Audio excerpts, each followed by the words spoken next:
Well, after World War II, they had to draft, and everybody had to spend a couple of years minimum in the service. And so I guess in 47 or 48, I don't remember which, the Navy dropped their enlistment to 3 years, so that's when I decided to go into the Navy.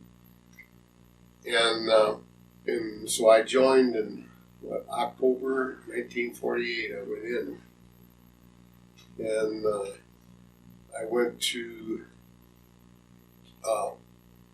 Great Lakes, took my basic up there, and then I wound up in Florida, and I spent time down there until I left when the Korean War started. I got orders to go to Treasure Island in California, and I stayed there a few weeks, and then they put us on an aircraft carrier that for our trip to Japan. And went aboard the aircraft carrier. They gave us a cot and a blanket with myself and a couple of thousand other people, and they put us on the hangar deck, and that's where we slept for our cruise over to Japan, which wasn't bad, but it was a little inconvenient. And I got to Japan, and Yokosuka, and we stayed there till, I guess it was middle of summer, latter part of summer of 1950. And then they transferred me to the LST 715. And at that time, the United States only had 4 LSTs in commission, and they needed a lot more for the invasion of Korea. So they took some back from Japan. Evidently, after World War II, they just walked off and left all these LSTs that they had in the islands there and give them to different countries. And Japan wound up with some of them. And this was one of those that we went aboard. In fact, the Japanese crew was still on board, part of them, when we went aboard. And then we had to clean up the ship because it was a far cry. It didn't look like a Navy ship. But that's another story. And we was aboard it for a couple of weeks, I guess, cleaning up. And finally, they had it well enough to try it and see if it would run. So we went out for a so-called shakedown cruise. And it worked all right, so we headed for Kobe to load up for a combat load to make the invasion with. And so we was down there for, I don't know, a week or two down there until we got loaded up, and among all the other LSTs that belonged to different countries that they had lined up to make the invasion with. Some was from Thailand, and some was from Japan, some from Japan. And then we headed, after we got all loaded up, then we headed for Korea. And we got over to in the Yellow Sea there, and we stayed there circled around there for a few days while they made preparations for the invasion of Incheon. And then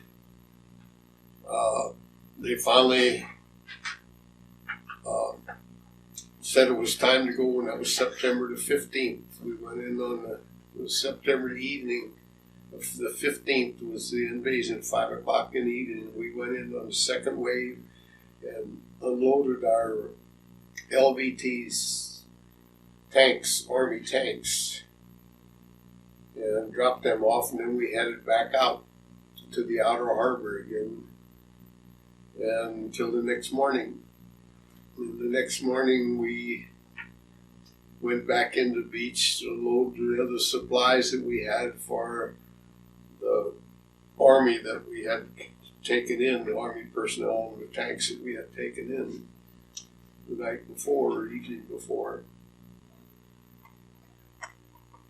That shows that the only part that looked like a Navy ship was the Navy numbers and the flag that was on it. Otherwise, it was black and what do you call it? But anyway, then we shuttled cargo there after they got the invasion going. The front got moved back a few miles. Well, then we started shuttling cargo in for all the troops that were involved in the invasion. And the reason for this being that they had a 20-some-odd foot tide that come in every day. So you had to go in on high tide and unload, and hopefully we get unloaded before the tide went out so we get back out and reload again. And if you didn't get unloaded, then you had to wait till the next tide to get off, because all of the harbor was nothing but a mud flap when the tide went out. And we did this for, I don't know, a month or 6 weeks or whatever, I don't remember anymore. But then we went around with another combat load to Wonsan, and we made another invasion there. And then from then on, we operated as close to the lines as we could with hauling supplies and whatever they needed. And we went from the big cargo ships that would anchor out to the beaches. And this went on until we got up to Hung Nan, up when the front got actually up to Hung Nan. And then that's when President Truman and General MacArthur didn't see eye to eye, and he finally relieved him of his command. And then we had to evacuate Hung. That's where we spent Christmas Eve of 1950. Up there evacuating Hung Nan. And then we come back down the coast with the front until we got down below the 38th parallel. And then we worked whatever was necessary, wherever they needed troop movements or something, we did that until, somewhere, I don't know what time it was anymore, what date it was, but then some general got kidnapped at a prison camp in Kojito. So then we spent the next month or so hauling prisoners out of there to another camp down in South Korea, way down south on one of the islands.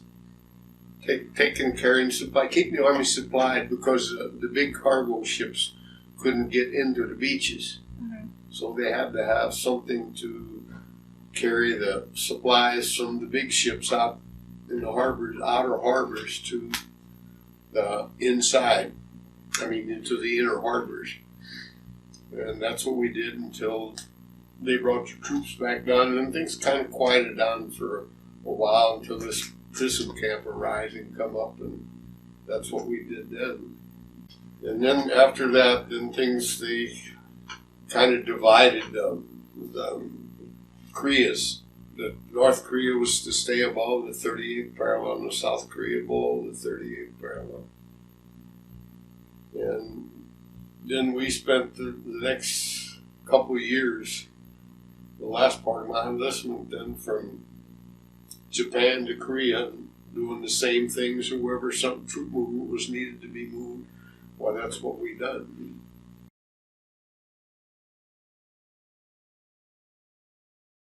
Well, like I said, it comes back, they had a draft, and after the Navy decreased their enlistments to 3-year enlistments, well, then I decided to go in the Navy because I wanted to get that commitment out of the way before I went on with my life because I just graduated from high school.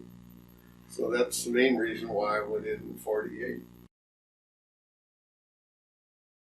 It evidently was some ruin for quite a while before I even become aware of it, but the actual start of it was when North Korea invaded South Korea. Then they made up whatever they had to do to whatever they had to do to build up enough, get enough servicemen and equipment and all that stuff in staging areas to make the invasion. But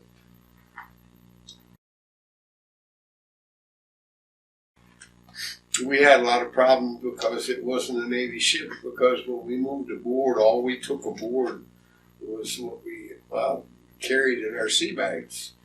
And there was no ship store, no nothing, no place to get nothing. So after the clothes we had wore out, we kind of lived off the supplies that we hauled in. It wasn't maybe the right thing to do, but that was the only way we could keep going. So, and it got so bad that you couldn't hardly find two people on the ship dressed alike. So we looked like anything but Navy people. Hey, I got a Korean flag off of a sunken fishing boat. Oh, this was in one of the harbors that we went into after the invasion. But I don't know where that's at here. Oh, here it is.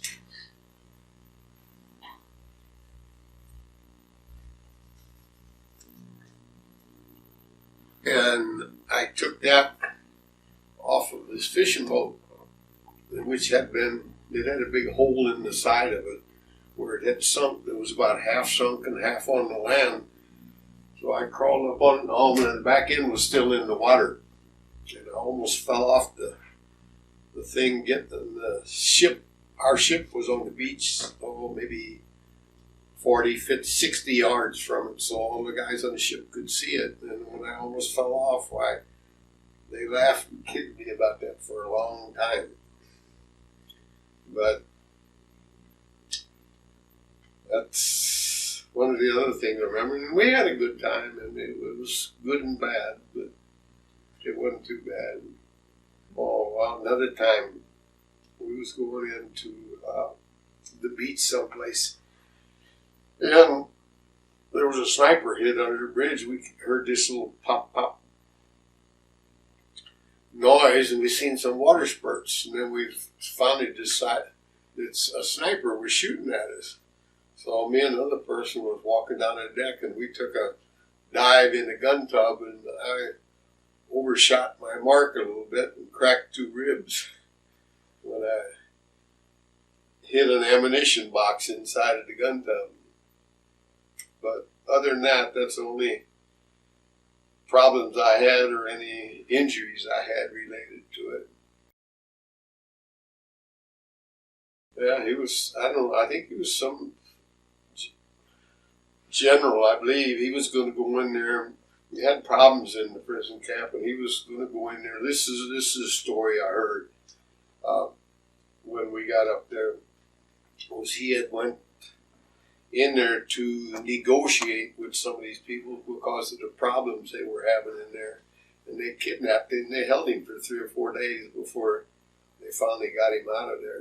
And then after they got him out of there, that's when we come up there to haul all the prisoners out of there to a different one.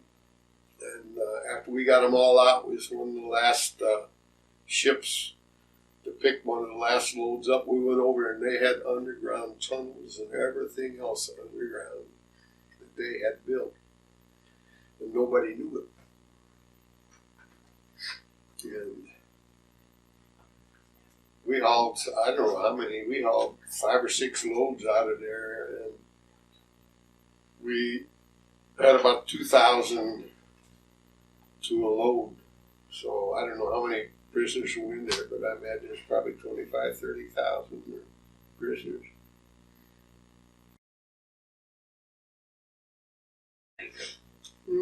No, usually, you think about things like that, but then when the going gets rough, you got things to do, so you don't pay much attention to that.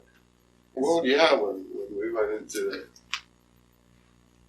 the beach, on the second wave, uh, there was mortar fire coming out and all around us, and so forth. And I remember that the powder smell from gunpowder was so thick it actually burned your nostrils when you breathe, because they had been bombarding the coast there for a couple of days. And right before we went in, they had 3 rocket launchers went in up the coast right before we went in, right behind them. So, but yeah, well, you got things to do, so you don't pay any attention to stuff like that. The thoughts cross your mind, but they don't stay there very long. I got extended a year. President Truman extended it, that 3-year enlistment to 4 years. So I had already spent an extra year, so I was ready to get out. And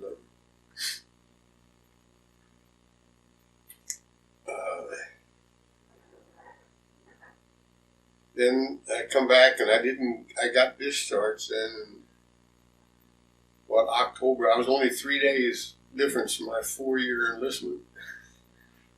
So I spent my full 4 years in there. And the LST that I had, I found out later that they give it back to Thailand, so it went a lot of years after I got off of it.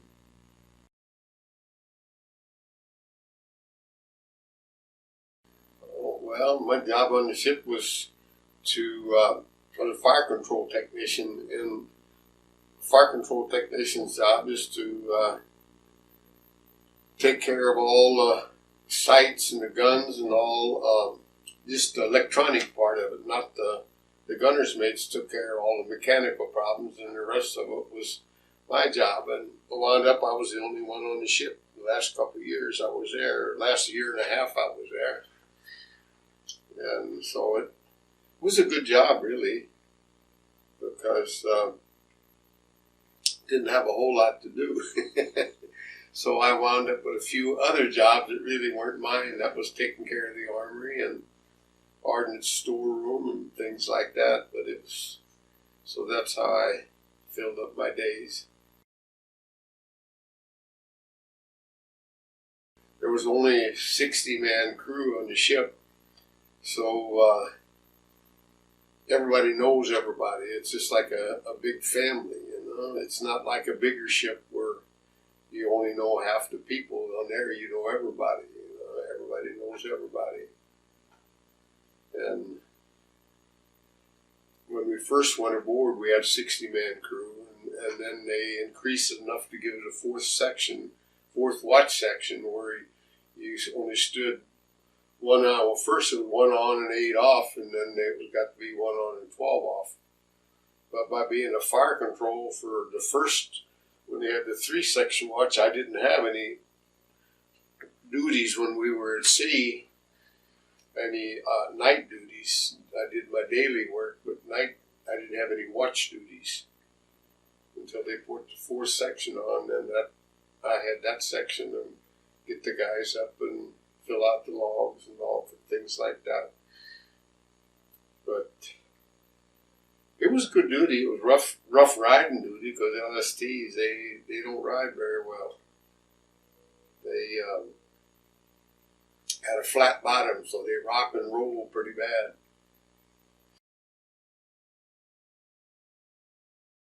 Not seasick, no. I never did get seasick, because I kind of broke into it gradual, I guess. I don't know. That's the reason I never did get seasick.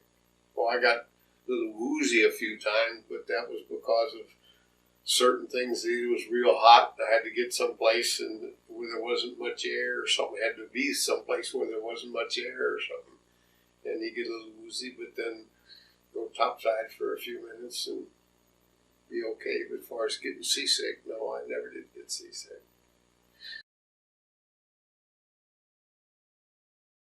Oh, well, we took the boat out to go pick up some people. A few Army people were stranded up a river, and they had a small boat warning out. And there was waves like, I don't know, 10, 12 feet, something like that. And our boat wasn't running too good, and we got out and going to go around this point to go up into this river, and the motor quit. So we wound up on a seawall, crashed against a seawall, and then we had the water was coming over the seawall about 4 or 5 feet deep when the wave would go out. So then they had light posts about every, I guess, 50, 75 feet. And we'd run from one to wait till the water would go out so we could run on the seawall. We'd run from one to the other light pole. We had about a half a mile of this to get to an island. And we spent the night there in this island. And the next morning, the Army duck picked us up and took us back to the beach. And we finally got back to where the boats come in. And we finally got back to the ship, but we didn't have no boat no more. So that was another experience. And we come back without a boat. Consequently, a lot of people on the ship weren't too happy. So we finally wound up with another one, and then we had to give it back because we acquired it in a manner which we shouldn't have. But then we borrowed one for a while until the Navy could replace one of ours.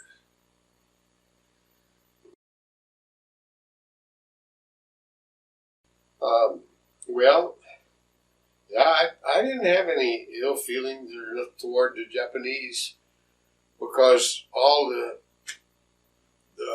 Japanese people that I met over there, they were real nice people. And actually, the Japanese people were, I would say, the cleanest people that I had ever met, or the most honest. Because I know people over there we'd have that would lose their wallets and stuff. All their money was always there. Like you go in a hotel, and we had a few Christmas parties and things like that over there. And we'd rent the top floor of this one hotel, and guys would lose their wallets and stuff during the course of the evening, but all the wallets, everything would be turned in to the manager of the hotel. And the next day, the guys would go up there and all their money would be in the wallets and everything else. So it was amazing, and that it's hard to believe in that respect because a lot of times these wallets probably contained a year's wages for the person who found it. So, and Korea now was a little bit different because the Korean countryside it wasn't clean like Japan was. It was acting parts of it was pretty dirty, and I never did really meet a whole lot of Korean people. So, but as far as the people themselves, I didn't care one way or the other. I didn't really hate them, but I really didn't like them either. So, but the terrain and stuff in Korea was terrible. It was all mountainous and hilly, especially South Korea was pretty flat, but Northern Korea, terrain was terrible.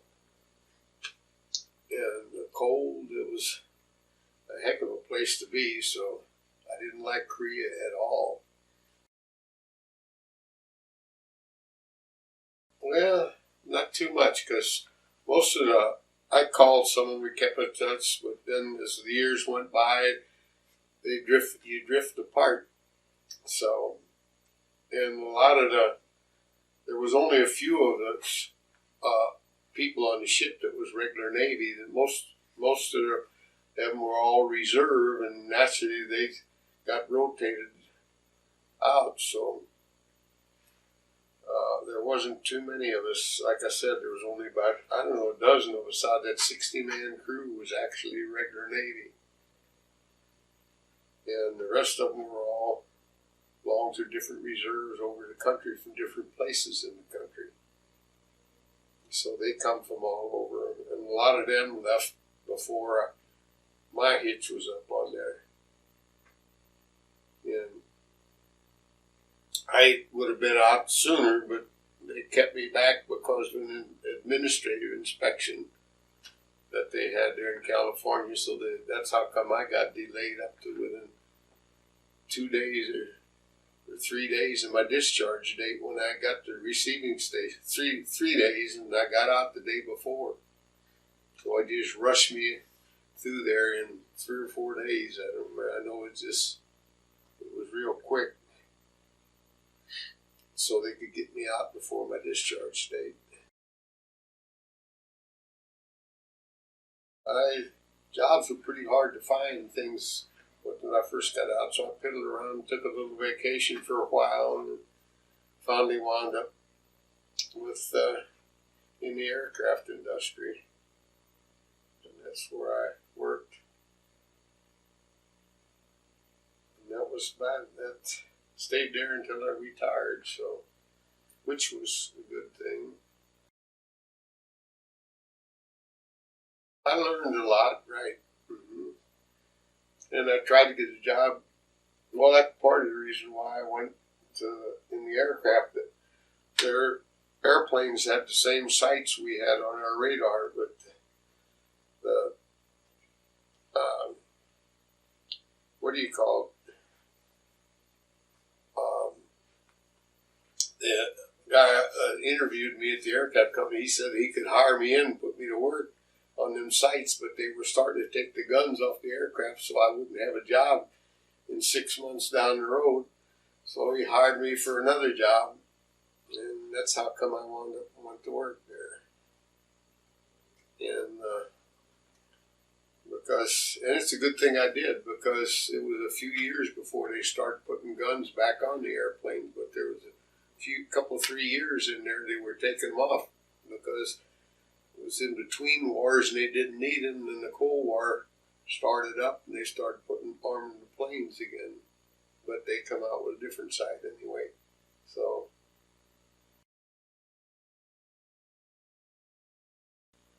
no, it's just there's a lot of things you think about afterwards that you should have said before, but other than that, no, I didn't. I don't feel bad about having to go to Korea, and that was all just part of living, part of life. So that's the way I